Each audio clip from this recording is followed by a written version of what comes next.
Bismillahirrahmanirrahim. Ngalajeng hanca deresan kitab Durratun Nasihin halaman 140 genep kantun qauluhu Tsumma qala Isa alaihi salamu Allahumma innaka taro ieu teh dina kitab nu hiji deui mah innaka taro supaya nyambung bahwa Nabi Isa dikantun pupus ku ibuna di gunung, teras Nabi Isa turun ka kaum Bani Israil supaya pikeun mulasara ibuna. Ngan eta kaum-kaum teh teu aya nu wantuneun sabab di eta gunung teh seueur sasatoan anu garalak, anu seueur peurahna, seueur oray oge. Sehingga masyarakat arampuneun, bahkan lain nu hirup harita keneh aki-akina uyut-uyutna ge teu pernah arasup ka eta gunung. Anu sabada kitu eta Nabi Isa teh mulih deui ka gunung, nyampak di gunung aya dua pamuda. Anu mana pamuda eta teh hiji malaikat Jibril, nu kadua malaikat Mikail. Anu mana eta dua pemuda teh nyarioskeun bahwa ieu layon Siti Maryam teh tos diadusan ku widadari, teras dibungkus, teras disolatan, teras dikubur. Sabada beres tsumma qala Isa alaihi salam.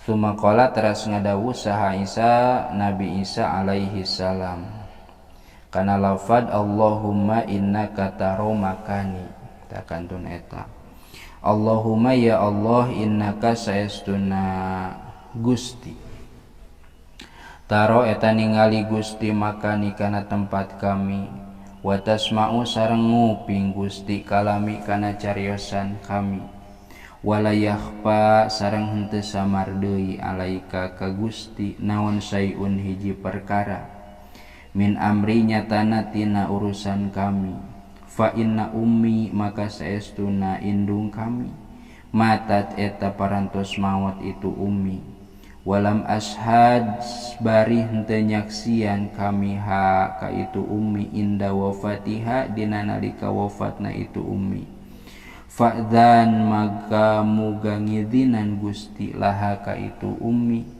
tukallimu eta nyarios itu ummi ni ka abdi.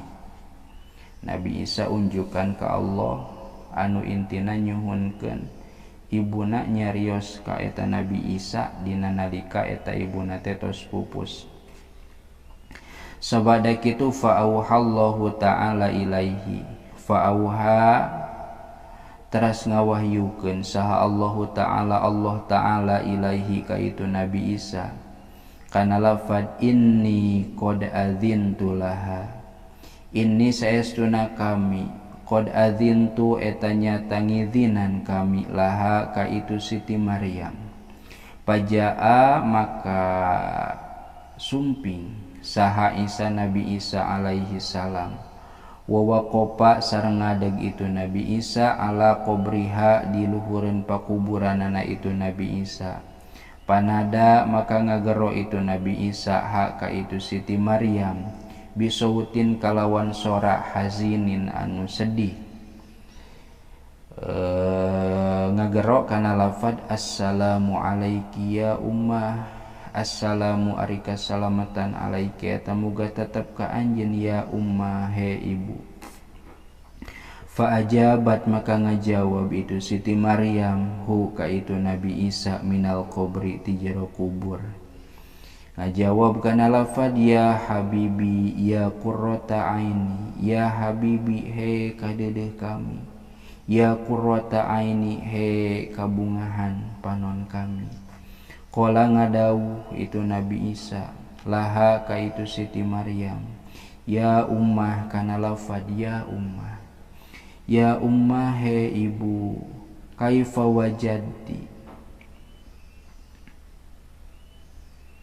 kumaha mendakan anjeun maki laki kana tempat istirahat anjeun, wa masiroki sareng tempat pangbalikan anjeun, wa kaifa sareng kumaha ra'aiti ningali anjeun al quduma kana dongkap ala rabbika ka pangeran anjeun. Qalat ngadawuh itu Siti Maryam kana lafad makili khairu makilin, makili ari patempatan kami.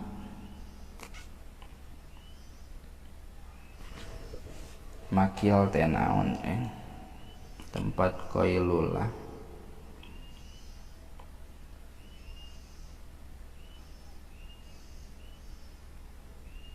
Pangbalikan masiri ge pangbalikan, aya nu nyebut makil ge pangbalikan.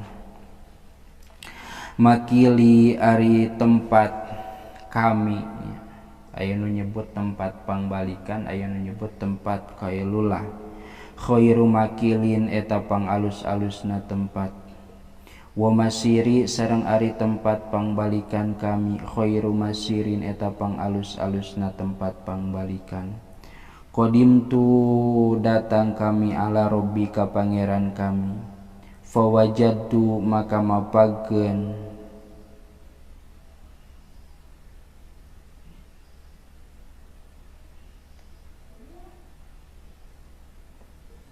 fawajadtu maka manggihan kami huka itu Robbi rodian barina anu mikarido, goiro godbana tur anu henteu bendu.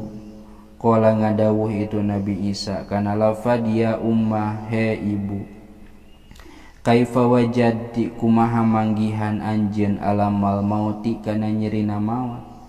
Qala tah ngucap itu Siti Maryam kana lafad walladzi ba'atsaka, walladzi demi dat ba'atsa anu parantos ngutus itu ladzi ka anjeun bil haqqi kalawan bener nabiyan kana jadi nabi. Ma zahabat henteu aya leungitna naon miraratul mauti pahitna maut min halki tina genggerong kami, wahai batu malakil mauti sareng ajrihna malakal maut baina aini di antara dua panon kami. Fa'alaika maka muga tetep ka anjeun assalamu ari kasalamatan ya habibi he kadedeh kami ila yaumil kiamati nepi ka poe kiamat. Titik. Beres kisahna dugi kadinya. Inti tina ieu kisah anu kacida panjangna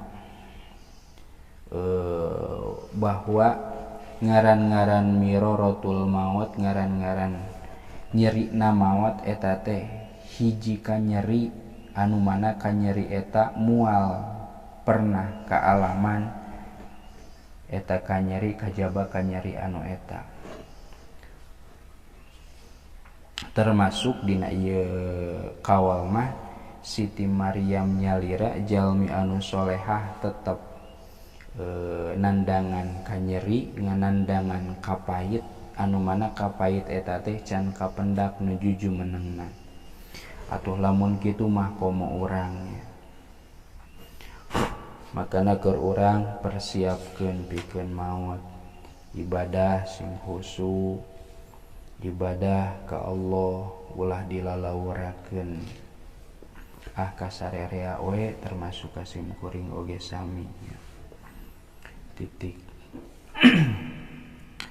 Beres ieu kisah teu aya lajenganana. Salajengna wa hukiya anna Fatimah Zahra binta Nabiyyi cekap heula nya. Wallahu a'lam bishawab.